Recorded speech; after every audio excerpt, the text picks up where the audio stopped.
એટલે અહીંયા ભગવાનની કથા સાંભળતા પહેલાં છે ને બધું વિચાર કરવું પડે. જો ગુણાતન સ્વામી કહ્યું પહેલા પ્રકારની પહેલી જ વાત કે પ્રથમ તો સર્વે સંકલ્પ પડ્યા મૂકીને જો અહીં આવો એટલે બધું બંધ કરી દેવાનું. બધું મનમાં આમ તો બંધ કરીને આવ્યા છો, તમે દુકાન કે જે કોઈ બધું પડતું મૂકીને આવ્યા છો, પણ અહીંયા લઈને આવ્યા છો સાથે. અહીંયા બેઠા બેઠા બધું વિચાર કરે રાખે. સ્વામી કે સર્વે સંકલ્પ પડ્યા મૂકી, સર્વે કામ પડ્યા મૂકીને નથી કહેતા.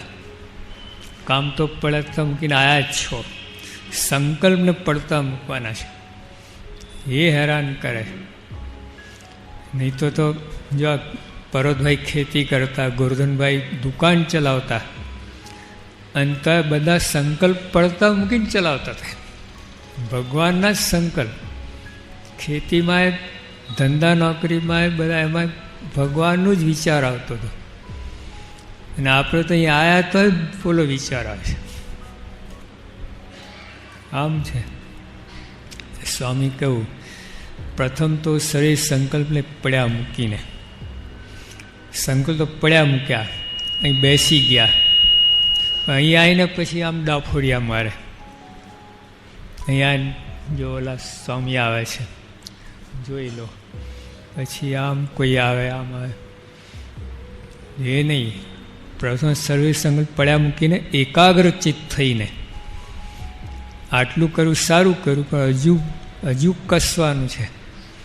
એટલે અર્જુનને ભગવાન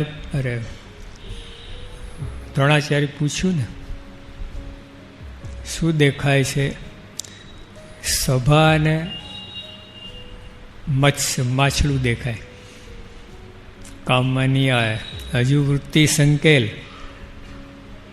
હવે ખાલી માછલું દેખાય, સભા નથી દેખાતી. હજુ વૃત્તિ સંકેલ. માથું દેખાય છે, હજુ વૃત્તિ સંકેલ. આંખ દેખાય, હવે લગાય. ખાલી આંખ દેખાય માછલીની, બીજું કાંઈ દેખાયું નહીં. તારે કર્યું. અને આ કંઈ ખોટી વાત નથી. જો હમણાં ઇંગ્લેન્ડમાં એક છોકરો હતો 14 વર્ષનો, અને એક ચમચી ઉપર ધ્યાન ધર્યું. એ ચમચી વળી ગઈને 2 કટકા થઈ ગયા. એ પ્રોગ્રામ ટીવી ઉપર બતાવ્યો, એમાં બીજા 14 જણે ચમચી તોડી. ટીવી ઉપર, પ્રત્યક્ષ જોયા જ નહોતા. ટીવી ઉપર પ્રોગ્રામ બતાવ્યો, બીજા 14 જણ ચમચી તોડી નાખી. કાંઈ નહીં, બસ આમ ખાલી ધ્યાન જ ધરવાનું. ચમચી આખી આમ વળી ગઈ, કટાક 2 કટકા થઈ ગયા. જો આ બનેલી વાત છે. એક બીજી રશિયામાં એક છોકરી હતી, ઈંડું હતું, અને ધ્યાન પેલા ભમરડો ફરે ને ઈંડું ફરવા લાગ્યું. ઉપરની છાલ તૂટી ગઈ. એટલી બધી સ્પીડ પકડીને ખાલી ધ્યાન થઈ આમ ત્રાટક. એટલે આ તો ગપગોરા નથી આવતું. આપણને દેખાતું નથી ને એટલું જ લાગે. મન જ દેખાતું નથી. મનને એકાગ્ર, મનને પવિત્ર, મનને શુદ્ધ ને મનને દ્રઢ કરવાની વાત જ ક્યાંથી સમજાય? અહીં દેખાય તમને આમ શરીર, મન પણ એવું જ છે. એને મજબૂત કરવાનું, શુદ્ધ કરવાનું, સુંદર કરવાનું. જો આ લોકો કેટલી કક્ષાએ પહોંચ્યા, 15 મિનિટમાં જ ચમચી તોડી નાખી. કેટલી એકાગ્રતા છે. જો મહારાજ એ કહે છે, ગુણાતન સ્વામી એ કહ્યું પ્રથમ તો સર્વે સંકલ્પ પડ્યા મૂકીને. પહેલાં આ કરવું પડે, પછી એકાગ્રતા આવે. પહેલાં એકાગ્ર થવા જાઓ ને, ના થાય, સંકલ્પ ગડબડ કર્યા કરે. તમે આમ કરે ને ત્યાં તો દુકાન આવે, આમ કરે ત્યાં કંઈ બીજું આવે, ત્રીજું આવે. પહેલાં એ બધું પડતું મૂકવાનું. મારે અત્યારે બીજું કંઈ કામ જ નથી. કથાની અંદર બીજું મારે કોઈ કામ નથી. સ્વામી કે કરોડ કરોડ કામ કરીએ છીએ, તો બીજું કયું કામ છે? આ જો કામ કરોડ કામ તુલ્ય હોય તો બીજું કયું કામ કરવાનું રહેશે? તો જો આપણે વર્ષોથી કથા સાંભળી છે, અસર થઈ એનું કારણ આ છે. આ સૂર્ય છે ને,